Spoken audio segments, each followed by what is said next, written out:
pessoal, eu cumprimento a todos com a paz do Senhor.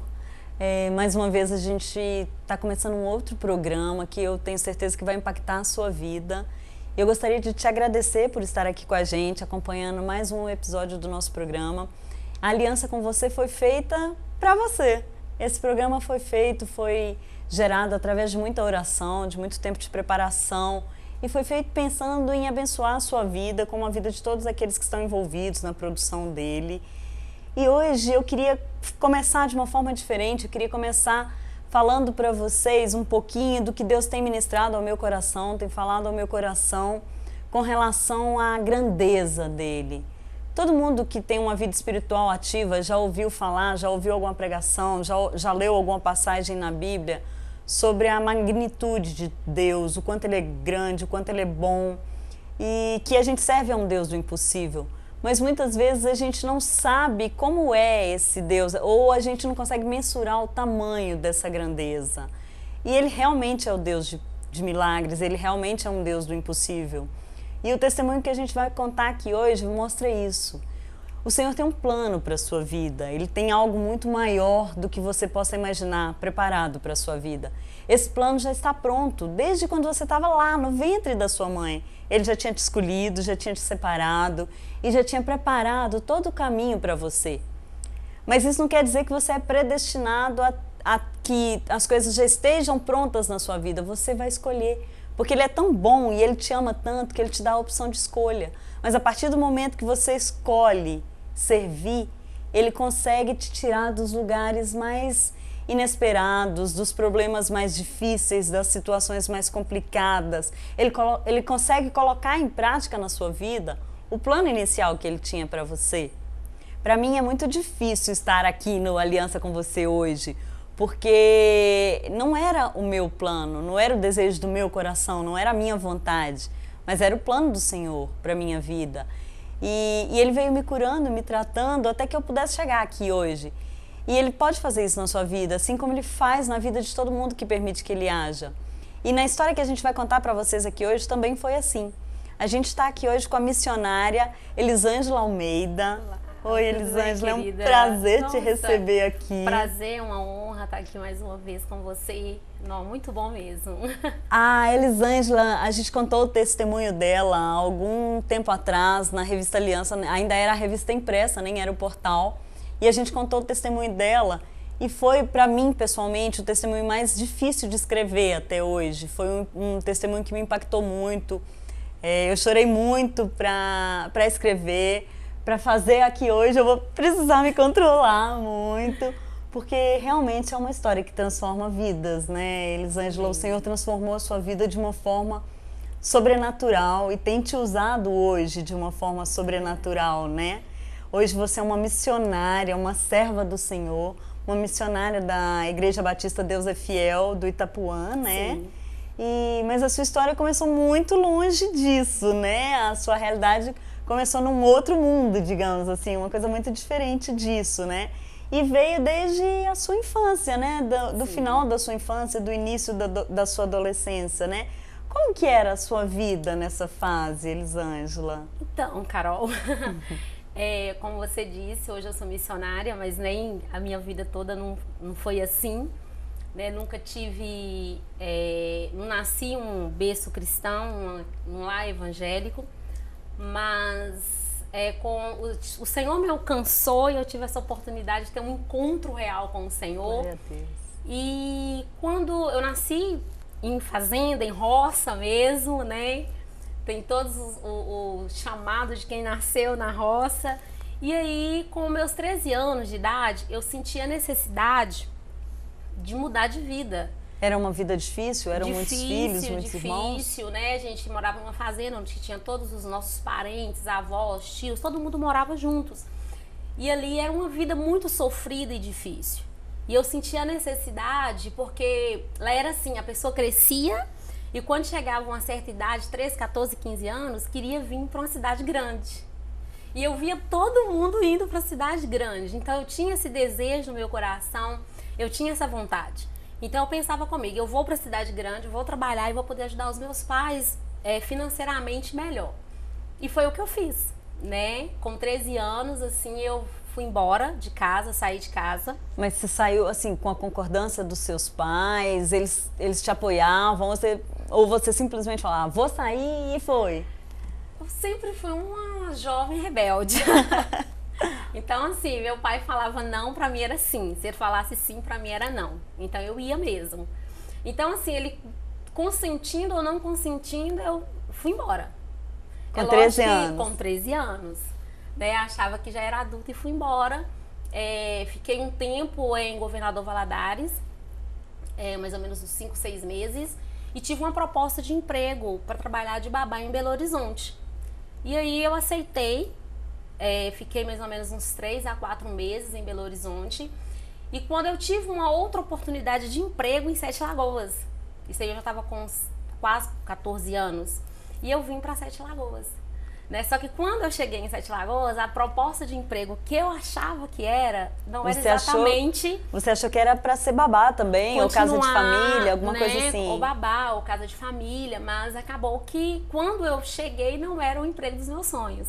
Não era o que eu imaginava que seria pra minha vida. E você foi sozinha? Você saiu da sua cidade? Você é de onde, Elisane? Eu sou de Pavão, Minas Gerais. Você saiu de Pavão, foi pra Valadares, Valadares pra BH e de BH pra cá, tudo sozinha? Tudo sozinha.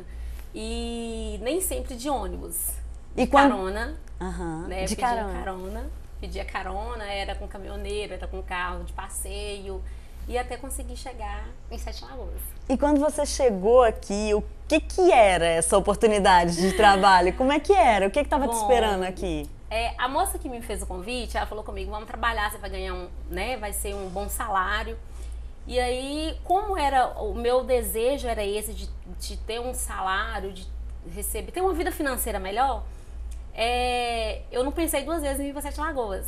Só que quando eu cheguei, eu me deparei em uma casa de prostituição. Com 14 anos. Ia completar 14 anos de idade. Né? Eu me deparei em uma casa de prostituição e aí já não tinha, assim, mais volta. Eu queria voltar, mas aí quando eu vi que todas as propostas que me foi feita, pra mim seria vantagens. E eu resolvi ficar. Você achou que, na sua cabeça ali, de menina, de mocinha... mesmo sendo uma casa de prostituição, você achou que era a melhor opção naquela época? Era naquela época, sim, né? Isso há 17, 18 anos atrás. Para mim, naquela época, era a melhor opção. Né? E, de fato, naquele momento, foi a melhor opção. Né? Eu fiquei e era o que as pessoas procuravam. Meninas jovens, né? Jovem não, criança, né? Que eu era uma criança. Procurava por isso. Né? E aí as propostas que foram feitas foram, na época eu achava que eram boas e aceitei. E você ficava lá? Você morava nessa casa? Morava. Lá era tipo, a gente não tinha uma casa. Pra mim, tipo assim, era de manhã eu ir pra minha casa e à noite voltar. Eu morava lá 24 horas. Era 24 horas. Então tinha os horários de 7 da noite. Tinha que estar todo mundo pronta e entrar para o salão para começar o trabalho. E aí não tinha hora de parar. Era 4, 5, 6 horas da manhã. Enquanto tivesse clientes na casa, eu tinha que ficar. Eram muitas moças nessa faixa etária? Sim, mais ou menos era em faixa de 18 a 20 mulheres. Meu Deus. Que moravam lá. E a gente não tinha horário, assim, tinha horário para começar, mas não tinha horário para terminar. Então, quando dava mais ou menos 5, 6 horas da manhã, era o horário que fechava, e aí todo mundo ia para os quartos, ia dormir. Eu sempre digo que hoje eu sei o que é dia e sei o que é noite, né? No passado, para mim, o dia era a noite, que eu não via o dia, eu não via sol, não via nada. Se estivesse chovendo, para mim também era a mesma coisa, porque eu passava dormindo. E né? A gente te ouve falar, assim, é uma coisa assim... É muito surreal, né? Vem um monte de coisa na cabeça, aí você fica pensando... Mas como é que era? Como é que foi o primeiro dia, quando você chegou? Você pensou só no dinheiro? O que você pensou? O que aconteceu? Como foi? Na verdade, no primeiro dia era um bichinho do mato com medo. Né? Eu não entendia nada do que estava acontecendo. Por mais que eu disse que eu era assim, rebelde, mas era aquela rebeldia... De criança. De criança. Né? Que o pai falava assim, você não vai na casa do seu avô hoje, e você ia. né? Você não vai numa festinha e você ia. Então, quando eu me deparei ali, assim, foi um bichinho no meio daquele mundo, assim, no meio de lobos, para ser devorado. E ali, no primeiro dia, praticamente, eu só fiquei mais observando, porque eu não sabia nem qual era a minha reação, como que eu chegava para conversar, porque era a gente que tinha que chegar nos clientes. Então, eu não sabia como é que funcionava. Então, assim, o primeiro dia foi tipo um laboratório. Eu tinha que ficar observando para me aprender, para no outro dia, aí sim começou o que eu tinha que fazer mesmo. Infelizmente, aprende rápido, né? Super rápido. Assim, eu observei, no outro dia eu já tinha... E ali também tinha as pessoas que o tempo todo ficavam nos orientando. Somente as meninas novatas que chegavam eram orientadas. Você faz isso, você faz aquilo... Né, a forma de você chegar no cliente, no homem, para estar abordando. E então no segundo dia já parecia que eu já estava lá há anos. Aprendi rápido. E como é que foi sua vida nessa casa de prostituição? Você ficou lá quanto tempo? Como foi no início? Porque você ficou porque você, de certa forma, porque você quis. Sim. Então, era legal? Realmente você ganhava muito dinheiro? Como é que funcionava? Era legal, né? Hoje eu entendo que não era, mas na época, assim,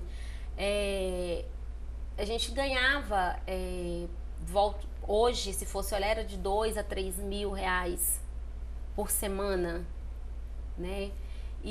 Mas assim, era um dinheiro que você ganhava, mas ao mesmo tempo você também perdia, porque você não sabia em que gastar. Eu, no início, aquela ilusão, aquele sonho que eu tinha de ajudar os meus pais, quando eu vi tanta coisa, foi um mundo que me atraiu, com roupas, sapatos, joias, perfumes. Então, assim, salão de beleza eu ia todos os dias, porque você tinha que estar bem apresentável. Então, assim, era um dinheiro que eu ganhava muito, mas também perdia muito. Ganhava, da mesma forma que eu ganhava, eu perdia sem saber por onde foi. E tem essa coisa mesmo de, enquanto você está ali, é o seu trabalho, digamos assim, mas de manhã, quando você ia para o seu quarto, você batia a cabeça no travesseiro, como é que era? Ou no início isso não importava, só importava o dinheiro mesmo? No início não me importava. Eu não me importava muito no início com isso, não. Porque era tantas coisas que eu ganhava em troca daquilo que eu fazia, que acabava valendo, que eu não me incomodava. Entendi. Na verdade, eu vi aquilo ali como uma diversão, uma coisa que eu nunca tive. Entendi. Porque eu estava num ambiente que tinha música, bebidas, meninas, homens. Então, assim, era um ambiente que eu não conhecia e aquilo me atraía. Entendi. Elisângela, a gente vai fazer um intervalo pequenininho e a gente volta daqui a pouquinho para ouvir o resto da sua história, o que aconteceu depois disso, né? É rapidinho, pessoal.